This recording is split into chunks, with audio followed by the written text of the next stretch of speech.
Okay, let's play some music.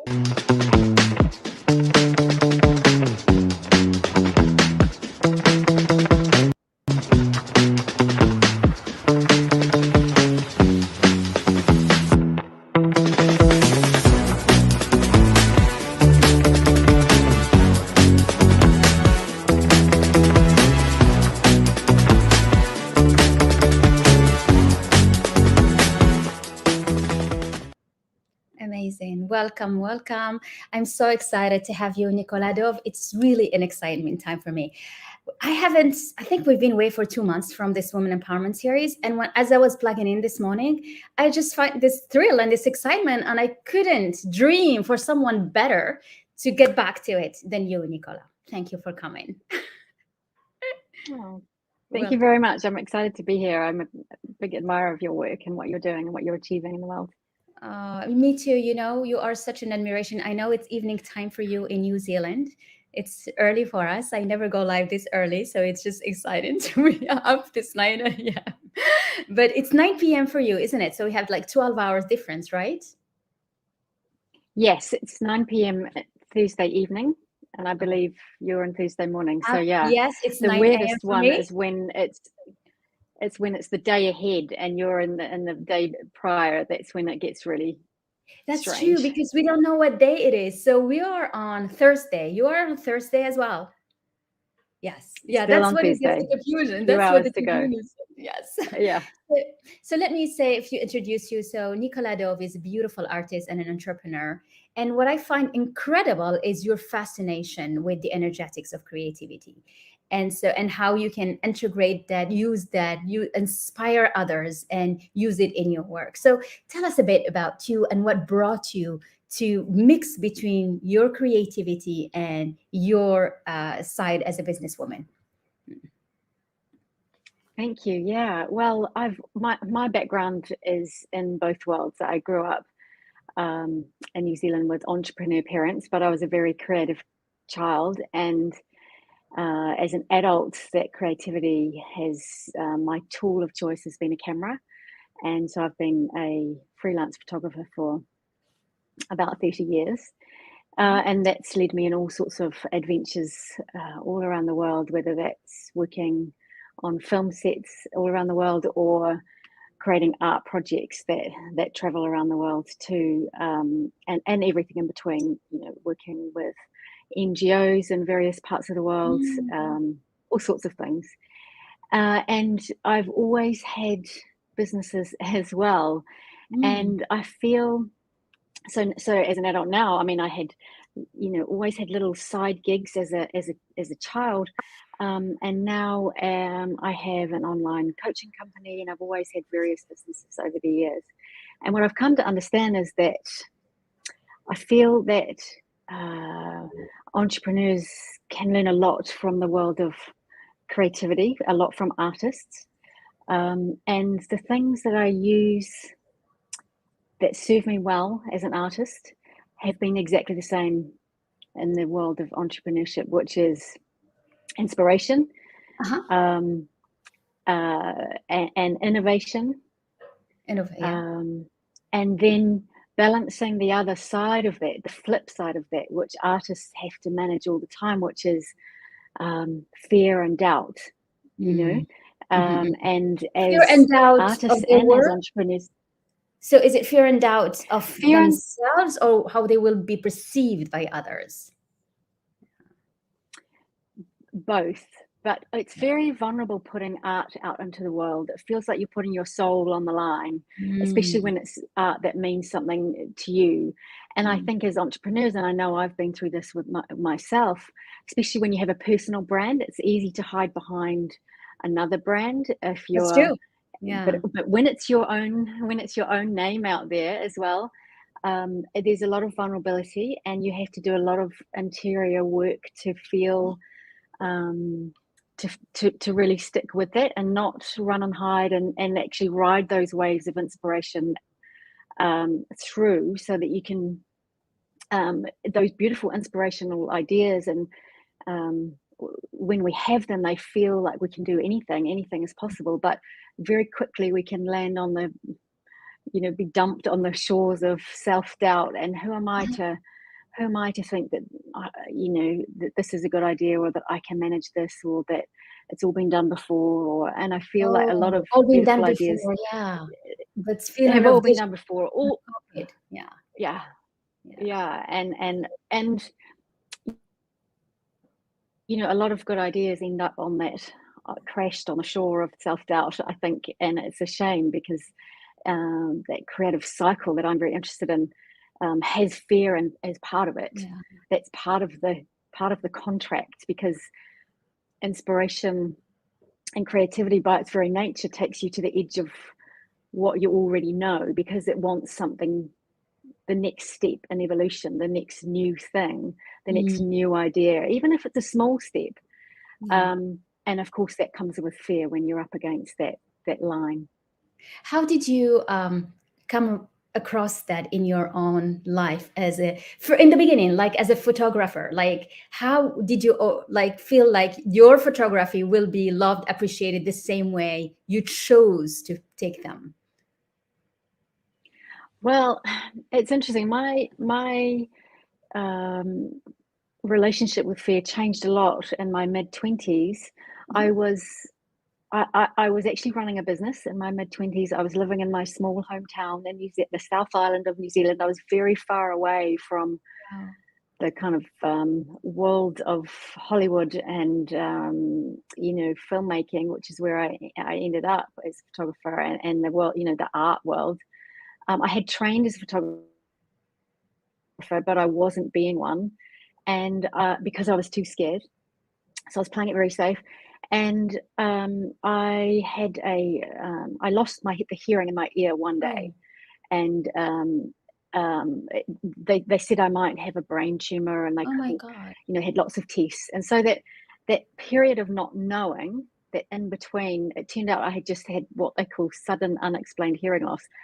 So it wasn't a brain tumor, fortunately, but I still have the reminder every day. I'm still only have one ear that works. But that moment in between where I realized I wasn't listening to myself, I wasn't Yeah. listening to that inner creative voice that was saying, come on, we've got things to do and things to Wow. say and images to make and places to go.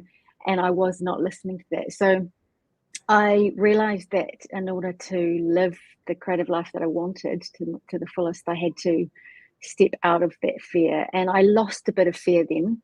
And so I feel like I've developed an understanding of what that is. But in a Mm. cycle of creativity, whether you're putting out a launching a new program or putting out an art project, there's always fear in that cycle of having the Always. idea. Can I do it? There's always fear. So you just keep revisiting it, and you have to learn to manage it and help it become a friend in the back seat. I love the way you saying and how you're telling your story, because your story, I think, is really something that every woman needs to hear. Because often when you get a problem or something that happens to you, you close off, right?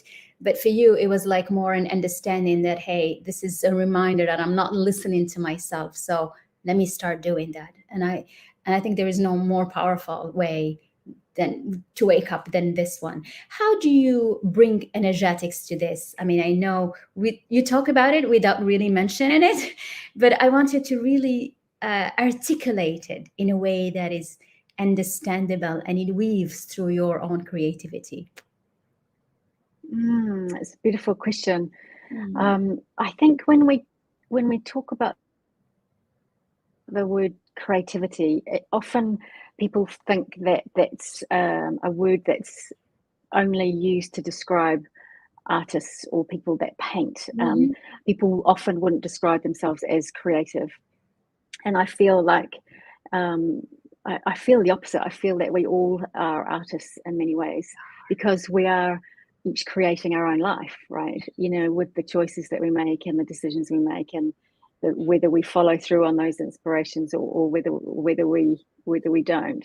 I love that. And We are all an artist. I think um, this is a sentence I want to repeat to whoever is watching us on replay. I know yeah, it's a little bit early to have a lot of people here, but I say hello to everyone who's with us and whoever is watching us on replay.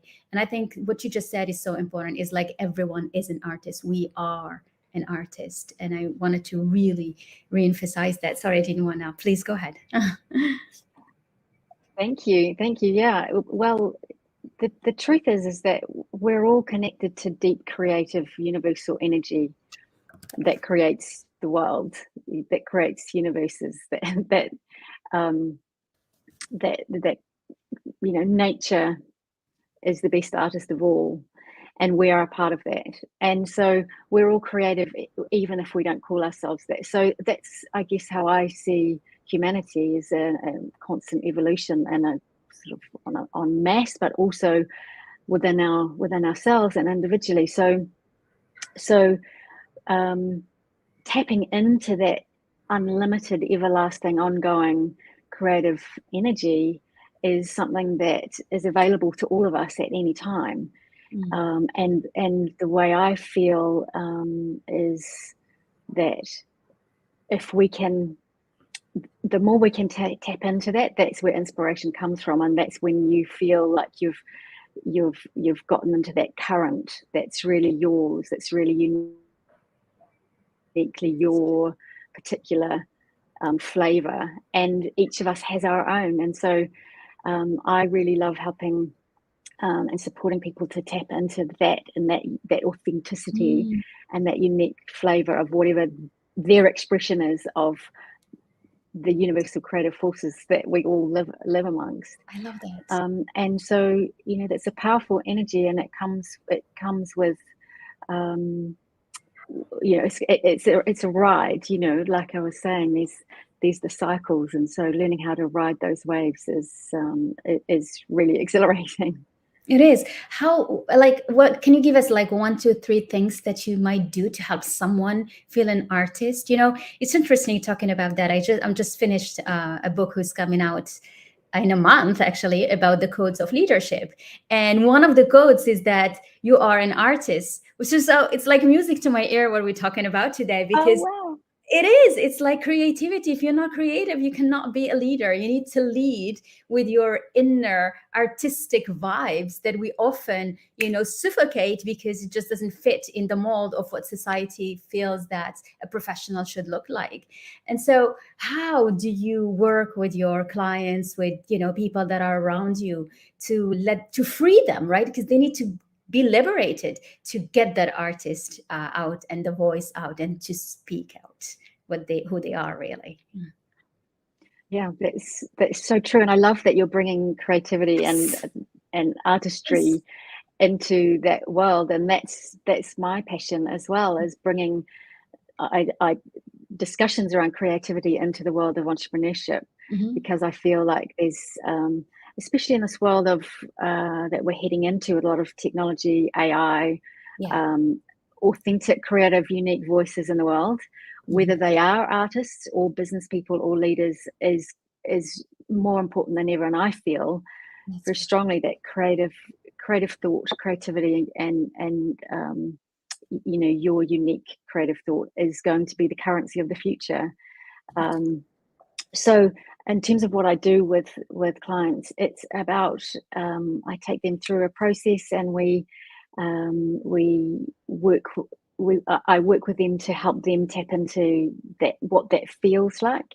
So the inspiration feels a little bit different to everyone, so we really find out and articulate what that feels like, and then these visualizations and these practices that you can do that are taken from the world of being an artist, that as an entrepreneur you can start and bring a bit of that into your day. And the thing that I really feel is most valuable is not necessarily painting. I'm not talking about painting or drawing, although that might be something that's inspiring and relaxing to people.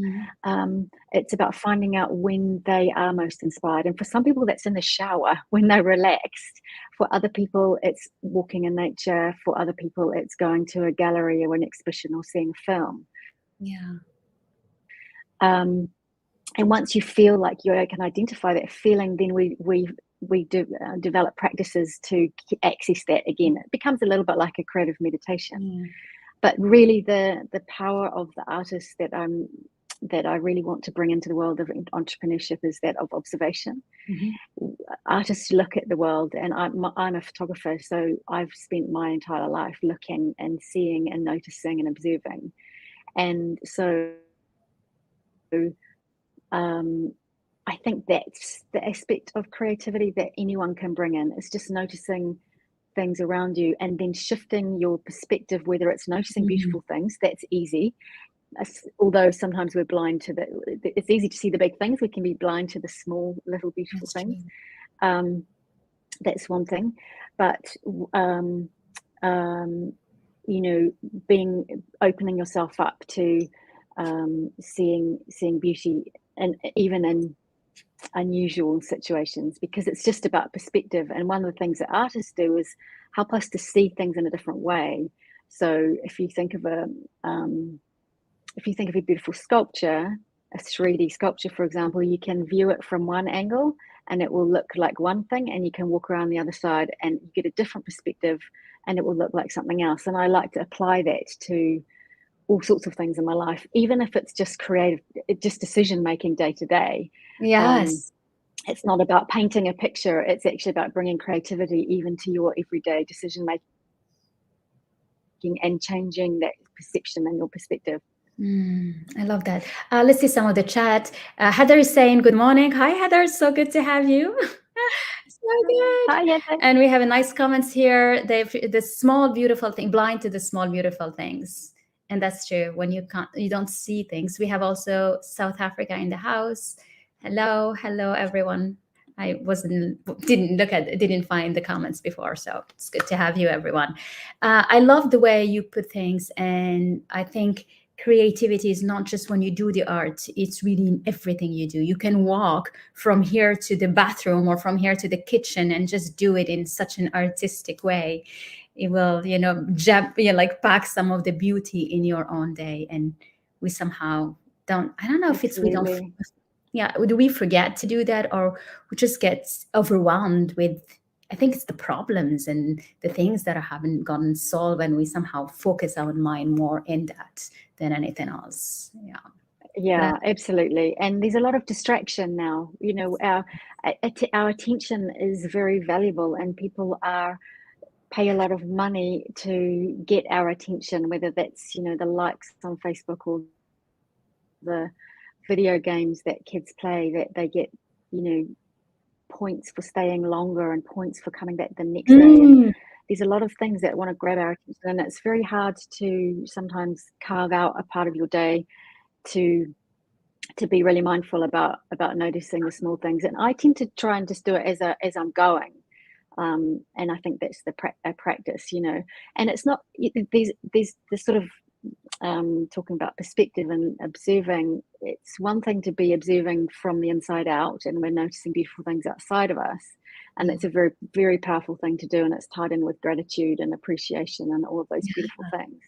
But it's also about being the observer of ourselves as an artist, and as artists are often very self-aware, in the sense that they are very self-aware of their own processes in terms of what is interesting to them, and observing how things make them feel, because that's part of creating a unique piece of art as well, and using yourself as the vehicle for that. So there's also that other part of observation that I was talking about before, and that's observing our own reactions and noticing when you get little bits of inspiration, because they can be tiny little whispers. You don't often always get a big light bulb of an idea, and that's also what I help people with is like tiny seconds. Yes. And I think you mentioned a lot of observing, and I think this is like related to your masterpiece, right? The beautiful video. You just, if I wanted to play a little bit of it so that we can talk about it, if you're okay. I think such a masterpiece that you've done, and I was mesmerized with all those. I'm gonna let everyone see it before I express it. So I figure out how to share it. So I'm going to think there's a way I could share the screen, and we can just play a little bit of it if you are okay, Nicola. So let's just do that. Of course. Share the screen. I have it already here, and How long did it take you to make this beautiful video, this beautiful work, Observance? Oh, the whole project was about 5 or 6 or 7 years altogether. Yeah, Wow, I it can was a long tell project. because Yeah. it is. So let's play a bit of it. Let's see if we can actually see it. Let me know if we can see it.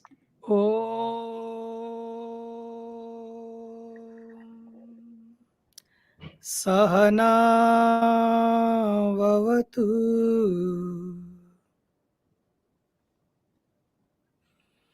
सहनौ भुनक्तु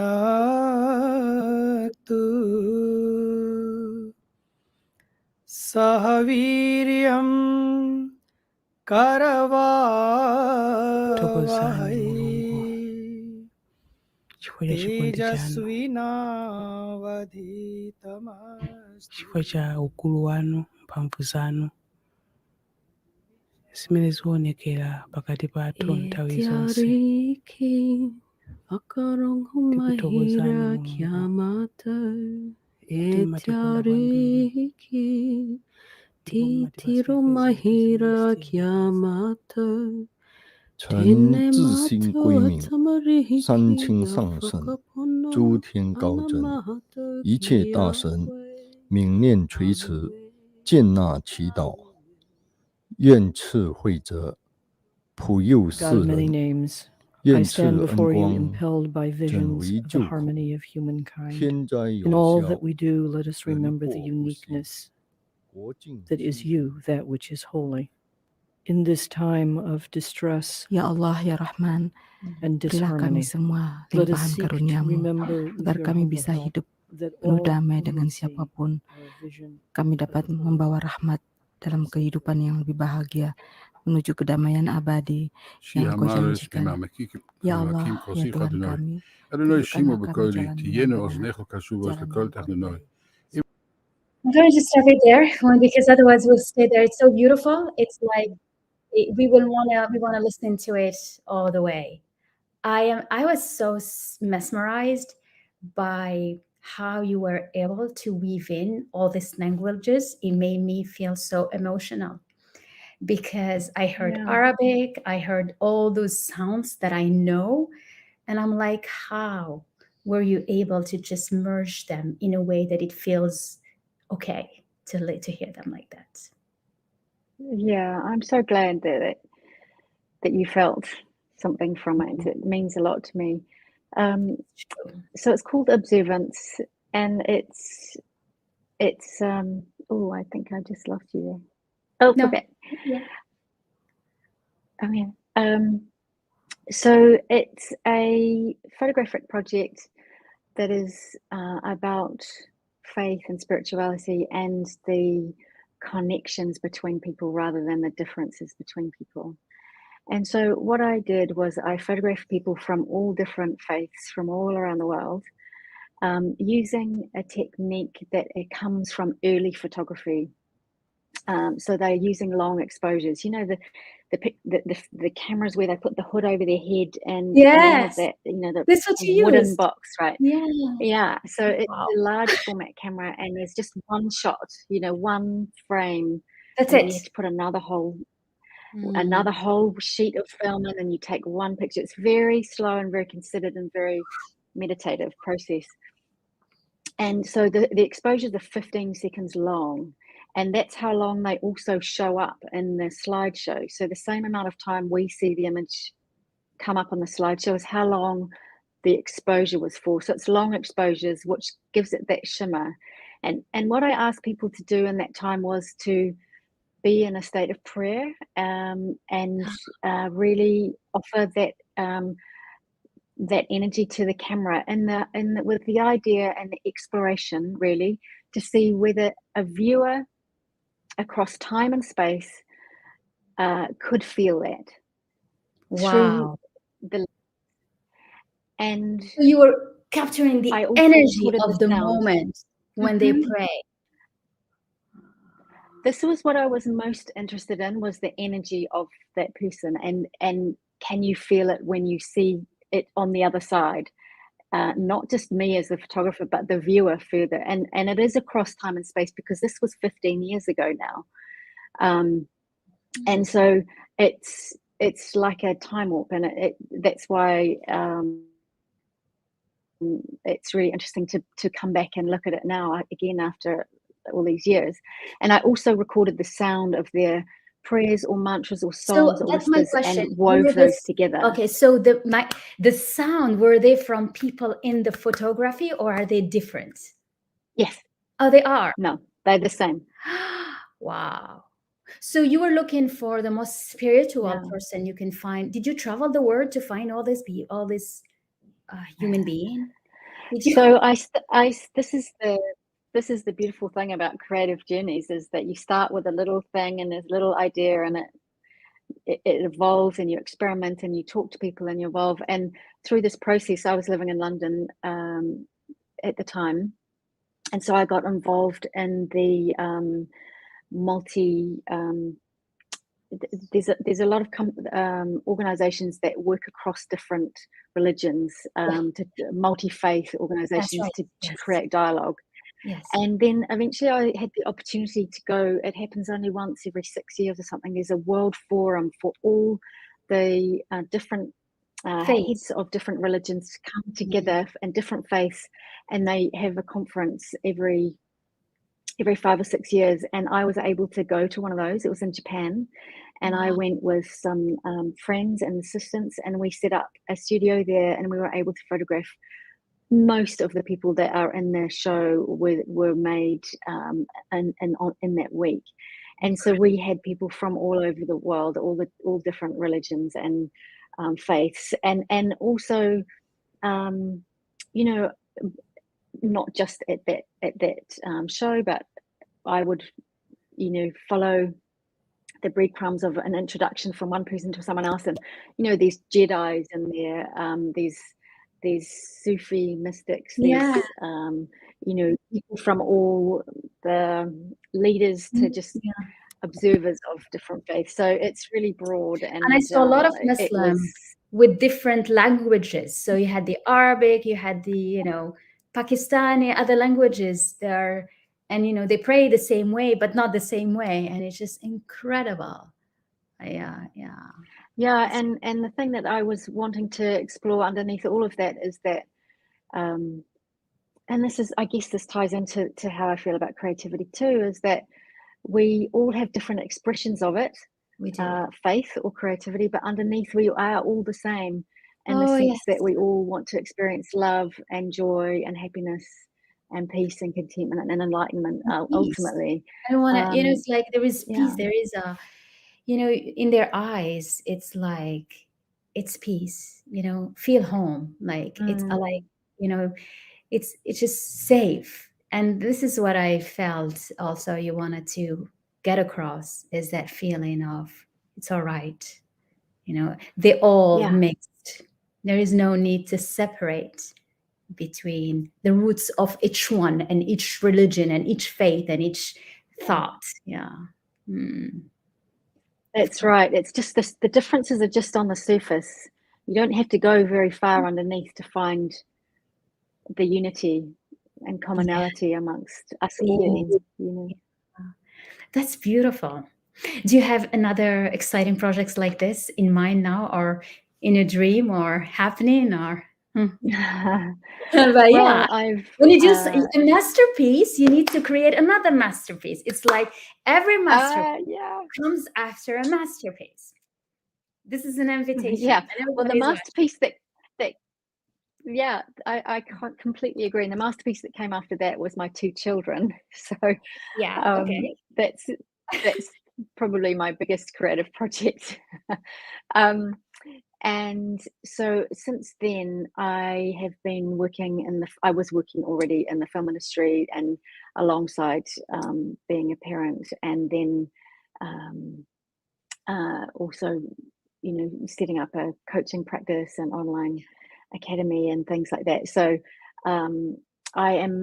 my creativity, again, I guess that's the thing. I feel like it's been expressed in different ways. It's still there, and it will come out again in a different way. Yeah, we want it to. It's like I can see, you know, like I work with women, and I love to see how women empowerment and like women owning their space and just belonging get to express itself in different culture. And this is something you can do, because this is, you know, you're just an ideal person to observe, huh? Because you observe so well, and just put it together so the world can observe it with you.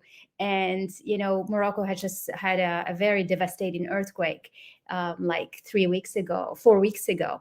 And we last week we wanted to visit, just with my daughters, to see. And one of what struck me is, how you see women in their basic of just having nothing yet showing the power of survival. And to me, like being able to capture this and capture the other, very professional in the meeting setup and everything, doing things. There is so much similarity, even if they feel so different, but we all come down to the same basics of, there is power in you, but if you know how to lead yourself with it, you can go very far. This is something. Absolutely.